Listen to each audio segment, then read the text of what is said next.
and I feel like the things I care about have been left on the shelf. I refuse to let it get me down, and I keep telling myself, don't worry, don't worry, don't worry, mate. Life goes on, it's gonna be okay.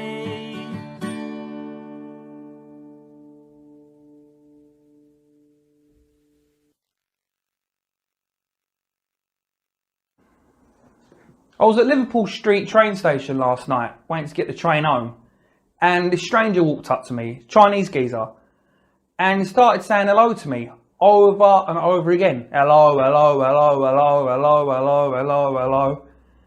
Never met him in my life, and I thought, I don't know you, mate. He kept saying hello to me over and over again. Hello, hello, hello, hello, hello, hello, hello, hello. After a while, I thought, maybe he thinks he knows me. Maybe he knows another generic looking white bloke and he thinks that I'm him. But he just kept saying hello to me over and over again. Hello, hello, hello, hello, hello, hello, hello, hello. Eventually, I figured out what he wanted. He was asking for directions to the part of the station he had to go to get his train. He had to get the train down to near Wembley. He had to get the train to, Harrow. You know, this might sound silly, but I suffer from papercuts. I get them all the time, and it's starting to give me a bit of a phobia. So I decided to look up phobias on the internet. I looked up my mum's fear of clowns. Apparently that's called coulrophobia. Then I looked up my mum's fear of thunder and lightning.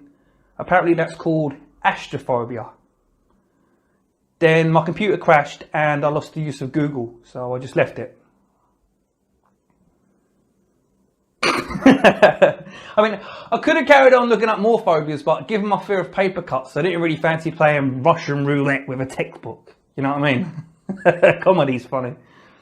I remember when I first started performing stand-up comedy, I was a bit paranoid about a few things that maybe made me look bad. For example, I used to have to use alcohol to get on stage. So on one hand, people would laugh and find me funny. But on the other hand, I was also worried that they were thinking about just how drunk I was. I remember talking to this bloke at the bar of a comedy club a while ago. And he was telling me about how his workmates like to make fun of him since he started wearing glasses. So I decided to cheer him up, and I made an ironic remark, and I said, "Sounds to me like they don't like four-eyed idiots like you." That didn't work. Instead of laughing, he took it the wrong way and he started swinging for me. And I had to defend myself, and we got into a fight, which I won, which shouldn't have even happened. It was a joke. I was being ironic. And everyone saw, and I felt a bit silly, and people wonder why I drink so much. Anyway, so I'm from Bermondsey in southeast London. That means that my local football team is Millwall Football Club, Millwall F.C. And people are under the impression that Millwall is a violent and racist football club. And there could be more wrong. If you go to a match at Millwall, you're absolutely 100% guaranteed to see a crowd of black, white and Asian people and adults with their kids all smiling and having a nice time. I understand that the Sun newspaper ran one story about a group of people called the Bushwhackers, who are violent and racist Millwall fans, but don't believe the hype. It's just a few dozen blokes. Millwall Football Club has tens of thousands of fans who, as I say, are black, white and Asian adults and kids who are simply just fans of football. That's all. You know what it's like, right? It's like when a woman has the love of her life who everyone can see is a bad egg. But she tells everybody, "You don't know him like I do." You ever heard that one? "You don't know him like I do." Fucking arsehole beats her, bullies her, manipulates her, treats her like dog shit. But she just tries to justify a relationship by walking around telling everybody, "You don't know him like I do." That's what it feels like when I try to explain to people who think that Millwall is a violent and racist football club. Answer me this, right? Which old school socialist, liberal, left-wing, hippie football club do you support? None. Because they don't exist. Every football team has its problems. You don't know him like I do. Don't get me wrong, I'm not stupid. I'm fully aware that Millwall's got a bad reputation, and bad reputations can haunt you sometimes.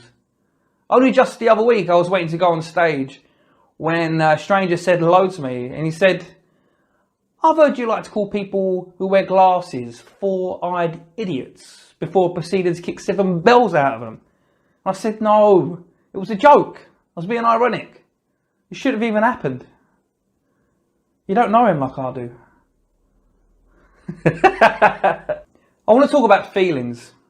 We all know about taking other people's feelings into account, don't we? Like when someone's not a British national or foreign, which can sound a bit rude. You can always use the word exotic. Or when someone's an elderly person and really looks their age, you could describe them as looking distinguished.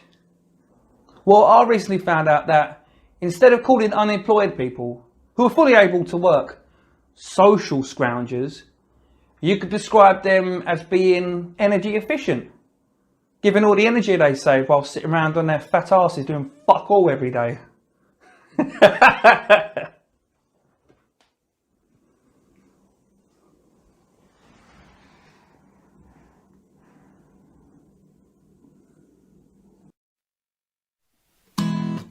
Really happy,